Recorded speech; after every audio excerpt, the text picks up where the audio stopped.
मैं राहुल यादव, राहुल एडुकेयर में आपका स्वागत करता हूं। दोस्तों, हम लोग सिंटैक्स पढ़ रहे थे, उसमें हम लोग देख रहे थे कैसे सेंटेंसेस जो होते हैं उसमें कुछ जो एरर होते हैं उसको कैसे हम लोग फाइंड आउट करते हैं, है ना। क्योंकि इससे रिलेटेड बहुत सारे जितने भी, मान लीजिए कि जिस भी कंपटीशन में इंग्लिश आता होगा वहाँ पे एरर श्योर आता है, ठीक है ना। तो उसी कड़ी में हम लोग कुछ आगे बढ़ते हैं और कुछ और एरर को देखते हैं। जैसे फर्स्ट क्वेश्चन में आपको दिया गया, if I was you I would not have done so, ठीक है। If I was you I would not have done so, अगर मैं तुम्हारी तरह होता तो मैंने ऐसा नहीं किया होता, है कि नहीं। तो यहाँ पे क्या है कि मैंने ऐसा नहीं किया होता, तो कुल मिला के यहाँ से चीजें अगर आप समझिए तो यहाँ पे क्या है, इफ, है ना, कंडीशन है, बात समझ में आई। दूसरी बात ये क्या है, एक तरीके से वो चीज है जो कि रियल में पॉसिबल नहीं है, एक तरीके से विश है ना।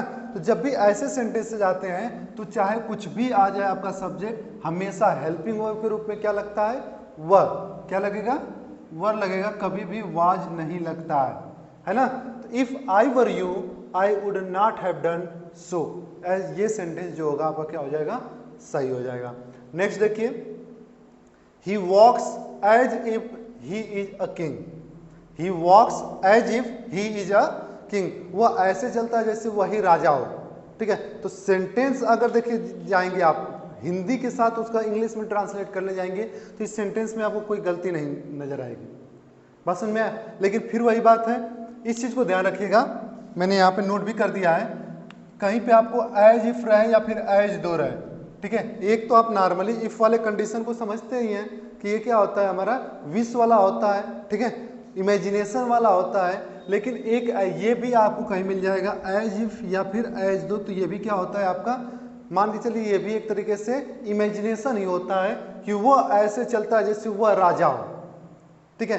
तो ऐसे सेंटेंस में भी आपको क्या होता है, यहाँ पे क्या लगेगा आपको, वर हेल्पिंग वर्ब के रूप में लगता है, ठीक है।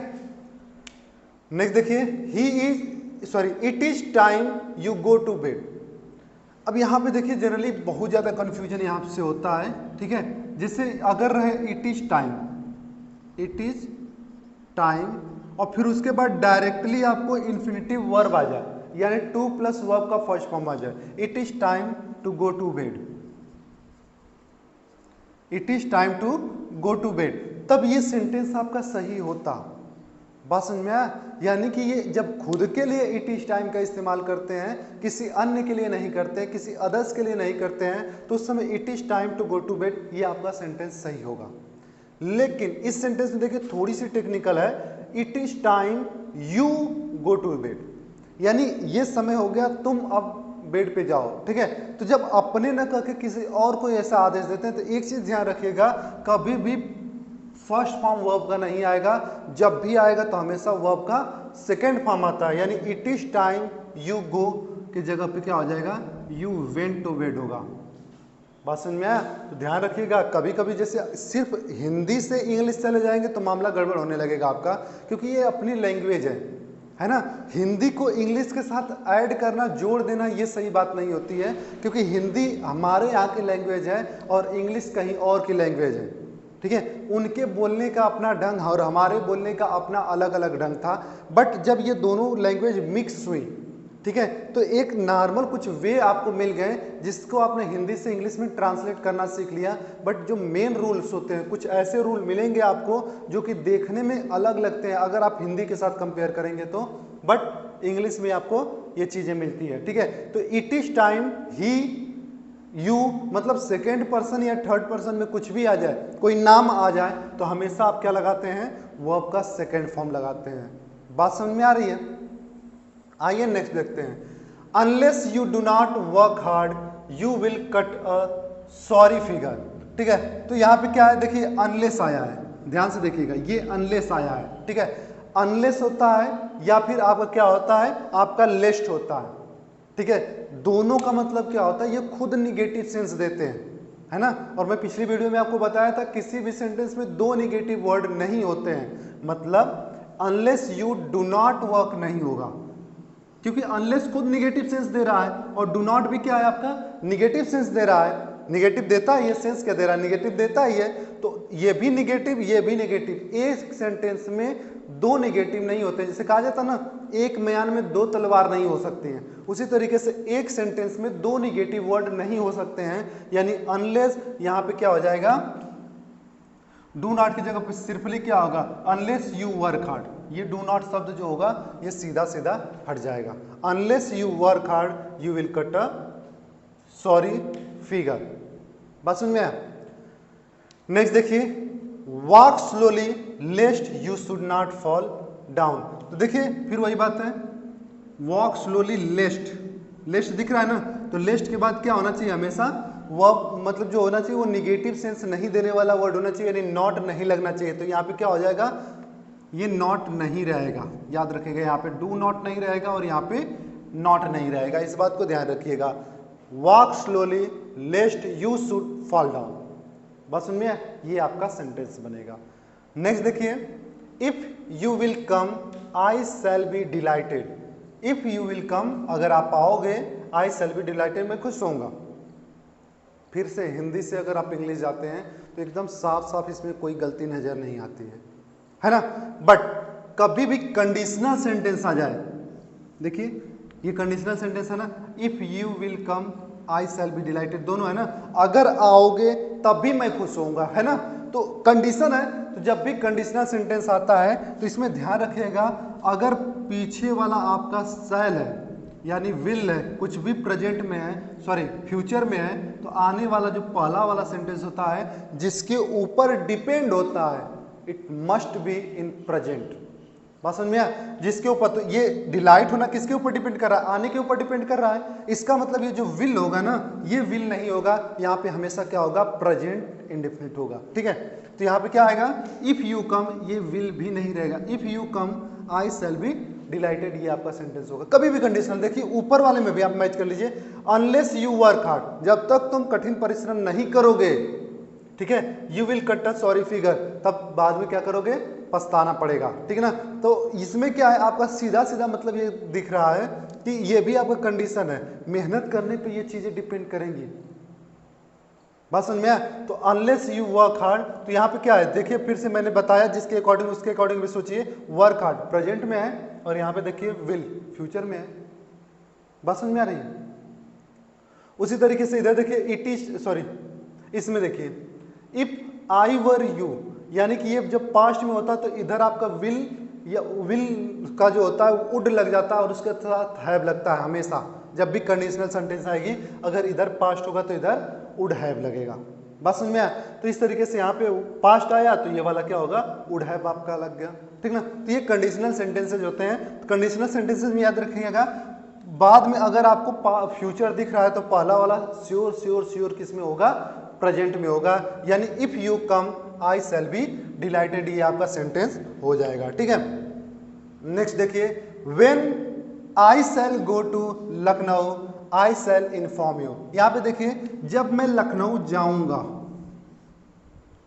दिख रहा है, यहां पे भी देखिए फ्यूचर में, और यहां पे भी कंडीशनल सेंटेंस है, और कंडीशनल सेंटेंस हमेशा क्या होगा, पहला वाला आपका प्रेजेंट में होगा, तभी दूसरा वाला किस में होगा, पास्ट में होगा, सॉरी फ्यूचर में होगा। बात समझ में आया?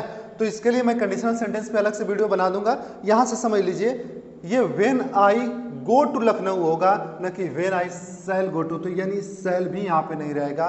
When I go to Lucknow I shall inform you, ठीक है। नेक्स्ट देखिए, I had gone to Delhi. इसको जरा करके दिखाइए, जरा वीडियो को आप पॉज कर लीजिए, पॉज करने के बाद इसको जरा सोचिए कि क्या इसका करेक्ट होगा, है ना। ये क्वेश्चन आपका एनडीए में पूछा गया था, I had gone to Delhi, ठीक है। बस में, तो इसमें आपको जनरली क्या दिखेगा, I had gone to Delhi, मैं दिल्ली गया था। सेंटेंस पूरा का पूरा आपको सटीक सही नजर आ रहा है ना, और ऑप्शन में नो एरर भी होगा। तब आप उस केस में क्या करेंगे, सीधा सीधा आप कहेंगे सर नो एरर ही लग रहा है, क्योंकि I had gone to Delhi एकदम सटीक सेंटेंस है। लेकिन एक चीज हमेशा ध्यान रखिएगा, कभी कोई डेट दे दे, ठीक है, कोई डे दे दे, तो हमेशा किस में बनता है, प्रेजेंट, सॉरी पास्ट इंडेफिनिट में बनता है, और कभी भी सिंगल सेंटेंस अगर दे दिया जाएगा तो वो कभी भी पास्ट परफेक्ट में नहीं बनेगा। पास्ट परफेक्ट में हम लोग कभी भी सिंगल सेंटेंस को नहीं बनाते हैं। आप लोग जनरली टेंस में पढ़े होंगे, टेंस में जब पास्ट परफेक्ट पढ़ते हैं तो वहां पे तो सिंगल सिंगल सेंटेंस लिखते हैं, है ना। वह मर चुका था, वह खेल चुका था, वह पढ़ चुका था, है ना। तो ऐसे जब हम लोग सिंगल सेंटेंस वहां पे सीख रहे होते हैं कि पूरे पैराग्राफ में जब वो सेंटेंस आ जाएगा तो हम कैसे बनाएंगे, ठीक है। लेकिन जब भी आप जाइएगा कंपटीशन में तो कभी भी सिंगल सेंटेंस आपका अगर रहेगा तो वो कभी भी पास्ट परफेक्ट में नहीं बनेगा, वो हमेशा बनता है पास्ट इंडेफिनिट में। यानी यहाँ पे क्या होगा, हैड गॉन नहीं होगा, यहाँ पे क्या होगा आपका वेंट होगा। I went to Delhi. बात समझ में आई।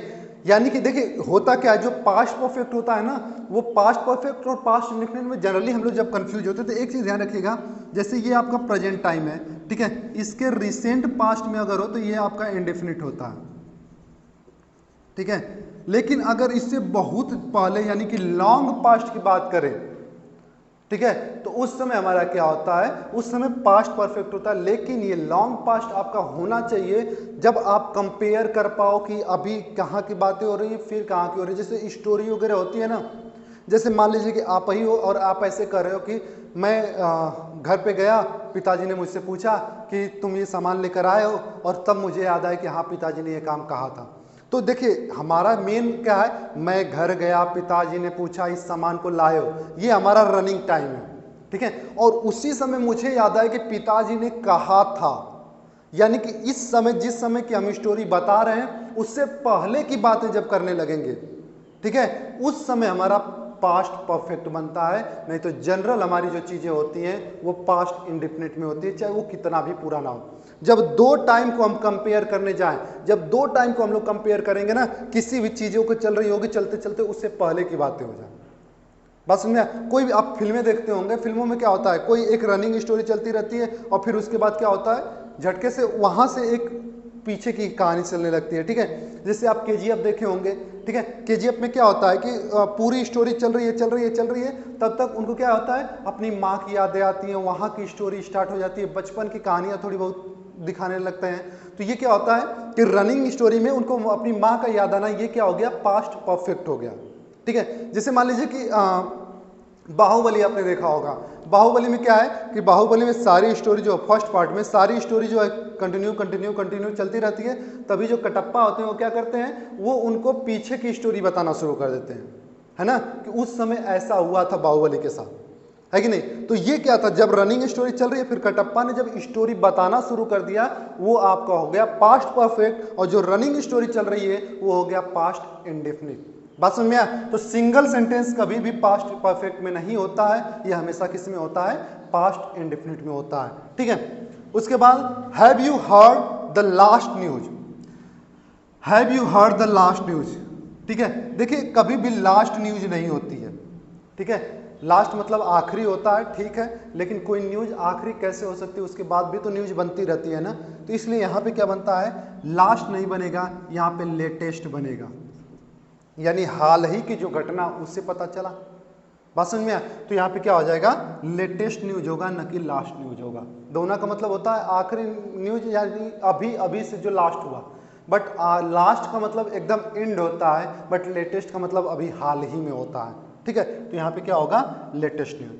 आई am looking forward to his nearest visit, मैं उसके हाल ही के विजिट को देखना चाहता हूँ, यानी देख रहा हूँ मतलब उसके इंतजार कर रहा हूँ, ठीक है। तो यहाँ पे नियरेस्ट नहीं होता है, नेक्स्ट होता है, ठीक है। कभी भी अगली विजिट को आप लोग नजर करेंगे, नियरेस्ट की नहीं करेंगे। नियर का क्या मतलब होता है, ये प्लेस से मतलब होता है कि जब आप पास हो, ठीक है। जैसे he is near to me, मतलब वो मेरे पास में है। बात समझ में आया। तो यहाँ पे नियर शब्द जो होता है वो नहीं लगता है। हाँ, अगर बोला जाए he is next to me, तो मेरे बाद वो है। बात समझ में आया। तो ये आपका अंतर होता है। तो हमेशा क्या होता है, नेक्स्ट विजिट होता है, कभी भी नियरेस्ट विजिट नहीं होता है। जैसे यहाँ पे देखिए, can you tell me the way to next railway station, क्या तुम मुझे नए जो अगला रेलवे स्टेशन है उसके बारे में बता सकते हो, ठीक है, उसका रास्ता बता सकते हो। तो याद रखिएगा, जस्ट अ मिनट। तो यहाँ पे देखिए, अब ऐसे केस में क्या होता है, फिर जब हम नेक्स्ट रेलवे स्टेशन की बात नहीं करते हैं, हम लोग क्या करते हैं, जैसे आप ट्रेन के अंदर बैठे हो, बात समझ में आया? जब ट्रेन के अंदर आप बैठे हुए तब आप वहां पे कहोगे नेक्स्ट रेलवे स्टेशन, किसी रेलवे स्टेशन पे है, और उसके बाद की बात करेंगे तब नेक्स्ट होगा, ठीक है। यानी ये एक तरीके से कह सकते हैं नंबर में आता है ये, फिर उसके बाद वो, ठीक है। लेकिन यहां से क्वेश्चन क्या किया गया है, क्वेश्चन कहा गया है, रास्ता पूछा गया है किसी से ना, रास्ता बताओ, तो रास्ता हमेशा नियरेस्ट का बताया जाता है, प्लेस का बताया जाता है, ठीक है। जब भी आपसे कोई पूछेगा तो आप जगह बताओगे ना कि ऐसे ऐसे जाइए तो वहां पे मिलेगा। तो ये जो रास्ता आपने बताया, जो जगह बताया, तो जगह से रिलेटेड हमेशा नियरेस्ट होता है, और नंबर में अगर होता है तो उसके लिए हम लोग क्या करते हैं, नेक्स्ट करते हैं। जैसे यहां पे हमने नेक्स्ट किया, बट यहां पे हम लोग क्या करेंगे, यहां पे हमारा नियरेस्ट होगा। बात समझ में आया? नेक्स्ट देखिए, there are not some book on the table. तो ये तो सिंपल सा है, नॉट लगा हुआ है, और निगेटिव सेंटेंस में कभी भी सम नहीं आता है, ये क्या आता है, हमेशा एनी आता है। तो ये चीज तो आपको ऐसे ही समझ में आ जाएगी, ठीक है।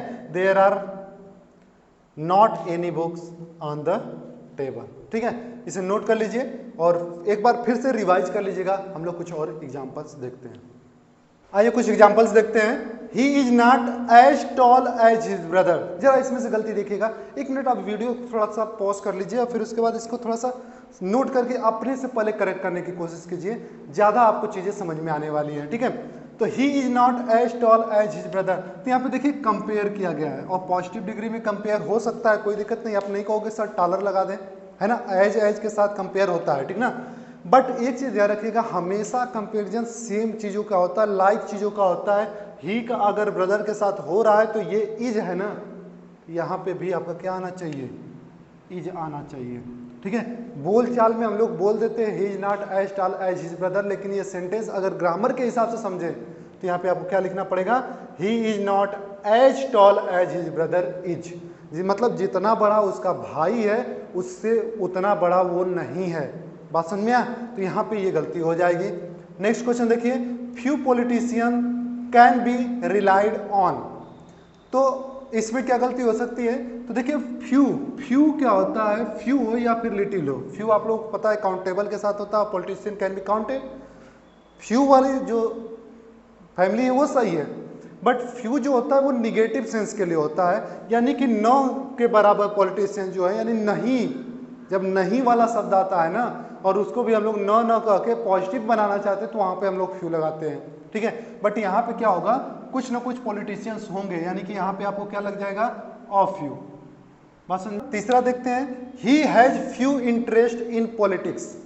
ही has few interest in politics. तो देखिए इंटरेस्ट क्या होता है, interest is our uncountable noun, और अनकाउंटेबल नाउन के साथ हम लोग क्या लगाते हैं, लिटिल लगाते हैं। क्या लगाते हैं, लिटिल लगाते हैं। आप कह सकते हो सर यहाँ पे ऑफ फ्यू लगा दे तो क्या दिक्कत है, या फिर ऑल लिटिल लगा दे तो क्या दिक्कत है, यहाँ पे मैं कह रहा हूँ लिटिल लगाने के लिए, बट ये इंटरेस्ट हो सकता है 9 के बराबर हो, है ना। Negative sense can also be possible, ठीक ना। हिज ऑल बुक्स वर बर्न्ड, उसकी सारी किताबें जल गई। तो देखिए जब भी आपको यहाँ पे देखिए हिज ऑल बुक्स, जब भी आपको ऑल मिलेगा तो याद रखिएगा ऑल पहले होगा, उसके बाद आपका क्या आएगा, एडजेक्टिव, क्योंकि ऑल जो होता है ना वो एडवर्ब के तौर पे भी इस्तेमाल होता है, ठीक ना। और जब भी आपको एडजेक्टिव के साथ एडवर्ब लगाना हो तो हमेशा ये क्या लगेगा, पहले लगेगा, और ये क्या हो जाएगा, बाद में। यानी ऑल हिज बुक्स वर बर्न्ड, ये आपका सही हो जाएगा, ठीक है। नेक्स्ट देखिए, this is a best book. तो देखिए बेस्ट के लिए आप तो जानते ही हैं कि बेस्ट बुक जो होता है उसके आगे आपको यहाँ पे 2 कंक्लूजन चेंजिंग कर सकते हैं। एक तो अ के साथ क्या लगा सकते हैं, द लगा दीजिए, this is the best book, ठीक है। या फिर आप चाहें तो अ को रहने दें और यहाँ पे बेस्ट की जगह क्या लगा सकते हैं, वेरी गुड बुक। दोनों में से कोई भी आप सही कर सकते हैं, this is a very good book या फिर this is the best book, ठीक है। सी सिंग्स ब्यूटीफुल। तो देखिए सिंग्स क्या है, सिंग्स वर्ब है, और ये जो होता है इसको क्वालिफाई कर रहा है, सी सिंग्स ब्यूटीफुल। तो कभी भी वर्ब को क्वालिफाई करने वाला क्या होता है, एडवर्ब होता है, और ब्यूटीफुल होता है एडजेक्टिव। तो एडजेक्टिव में हम लोग क्या करते हैं, एलवाई जोड़ देते हैं, तो हमारा क्या बन जाता है, एडवर्ब बन जाता है, यानी ये होगा सी सिंग्स ब्यूटीफुली, ठीक है।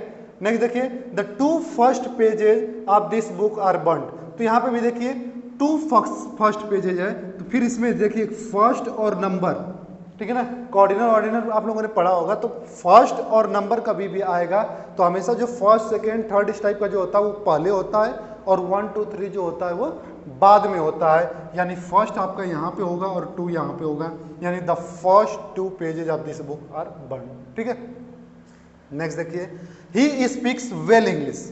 ठीक है, तो यहाँ पे भी देखिए ये वेल क्या कर रहा है, वेल इसके बोलने का तरीका बता रहा है, यानी ये क्वालिफाई कर रहा है वर्ब को, यानी कि ये हो गया एडवर्ब। और एडवर्ब क्या होता है, याद रखिएगा, एडजेक्टिव कभी हो, एडजेक्टिव हमेशा क्या होता है, एडजेक्टिव नाउन से पहले आके क्वालिफाई करता है। बट कभी वर्ब को क्वालिफाई करना हो और उसके बाद ऑब्जेक्ट हो तो पहले ऑब्जेक्ट उसके बाद आपका आता है एडवर्ब। ठीक है, ही सेल्डम और एवर प्लेज क्रिकेट। तो देखिए कभी भी सेल्डम और के साथ जब भी होता है तो हमेशा एवर नहीं, क्या आता है, नेवर। तो यहाँ पे एवर की जगह पे क्या हो जाएगा, नेवर हो जाएगा। ठीक है, नेक्स्ट देखिए, it is no use to ask her hobby.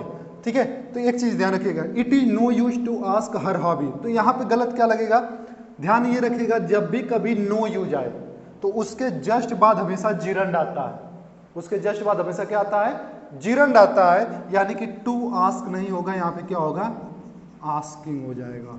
ठीक है, it is no use asking her hobby, ये सही होगा क्योंकि टू यूज के साथ हमेशा क्या आता है, जिरंड फॉर्म आता है। ठीक है, नेक्स्ट देखिए, whatever happens keep on to try. तो यहाँ पे भी देखिए, कीप जब भी हो कोई चीज करते हुए के लिए हमेशा keep laughing, keep doing, keep running. ठीक है, तो ऐसे क्या होता है, हमेशा कीप के साथ हमेशा क्या आता है, आपका जिरंड फॉर्म आता है, यानी कि हो जाएगा ट्राइंग। ठीक है, क्या हो जाएगा, ट्राइंग। ठीक है, she knows to sing and dance, she knows to sing and dance. तो यहाँ पे भी क्या होगा आपका, देखिए नो जो होता है वो क्या होता है आपका, ट्रांजिटिव वर्ब होता है। ठीक ना, और ट्रांजिटिव के बाद हमेशा क्या आता है, ऑब्जेक्ट आना जरूरी होता है। जबकि टू कभी भी आ जाए तो इसका मतलब ये क्या होता है, हमेशा प्रीपोजिशन का ऑब्जेक्ट है। ये सिंग जो है वो क्या है, प्रीपोजिशन टाइप में ऑब्जेक्ट है। या फिर आप कह सकते हो, या फिर इन्फिनिटिव जो होता है वो यहाँ पे नहीं आएगा, नो के साथ हमेशा क्या आता है, जिरंड ही आता है। तो इस फॉर्म में भी याद रखिएगा, टू सिंग के जगह पे क्या हो जाएगा, सिंगिंग एंड डांसिंग भी होता है। ठीक है, she knows singing and dancing, इस चीज को भी ध्यान रखिएगा, यहाँ पे भी डांसिंग होगा, सी नोज सिंगिंग एंड डांसिंग। ठीक ना, आई अवेटेड फॉर हिज अराइवल। देखिए दो वर्ड होते हैं, एक होता है वेट और एक होता है अवेट। ठीक है, देखिए वेट जो होता है, वेट के साथ हमेशा फॉर लगता है, वेट करने के सेंस में, इंतजार करने के सेंस में। हालांकि अगर प्रीपोजिशन हम बदल देते हैं, जैसे वेट की जगह पे हम लोग क्या लगा देते हैं, वेट के साथ इन लगा देते हैं, इसका मीनिंग चेंज हो जाता है टू सर्व।